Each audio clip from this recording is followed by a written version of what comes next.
dossier, surtout là, dans cette période qui est à la fois sensible à cause du coronavirus, mais aussi puisque c'était une période propice aux inondations.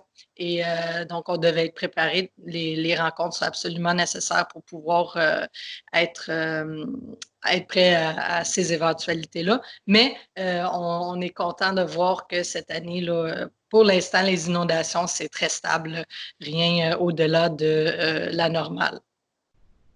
Vous attendez à ce qu'il y ait, somme toute, peu d'inondations, si je comprends bien? Pardon, je n'ai pas bien compris la... Vous attendez à ce qu'il y ait, somme toute, peu d'inondations cette année de la façon que c'est parti, là? Oui, c'est ça, exactement. Donc, on voit là qu'il y a une stabilité. Je sais qu'on a annoncé quand même à plusieurs reprises là, que vous cherchiez des gens pour remplir des sacs de sable au cas. Est-ce que quand même vous avez beaucoup de citoyens qui ont répondu à l'appel et plusieurs sacs de sable de prêt au cas?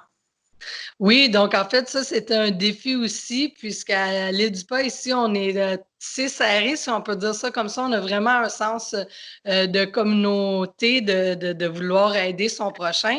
Donc, plusieurs ont répondu à l'appel pour l'ensachage des sacs de sable.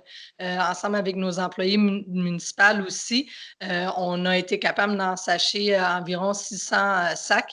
C'est certain qu'on devait encore là faire preuve là, de responsabilité en respectant les distances sociales, mais je peux dire que ça fait du bien de pouvoir en ces temps-ci là, justement être actif, mais aussi proactif pour notre milieu. Et bon, l'ensachage de sable, donc, était vraiment en prévention pour les gens qui en auraient besoin pour protéger leur immeuble.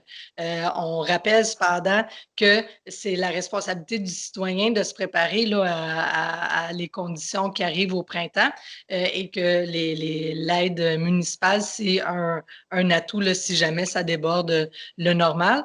Et heureusement, on voit que les gens étaient bien préparés en combinaison aussi bien, dans les milieux où les inondations sont récurrents.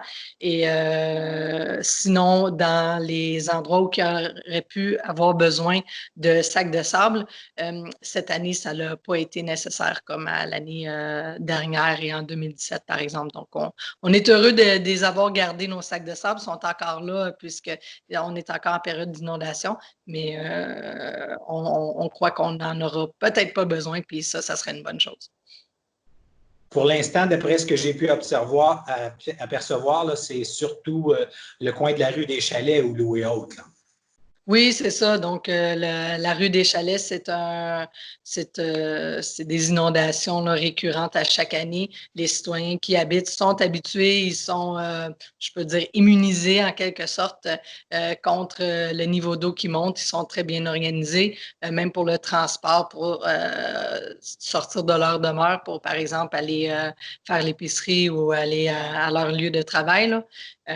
Donc, ça va bien. On est en contact avec eux pour s'assurer que tout va bien là, chez ces gens-là.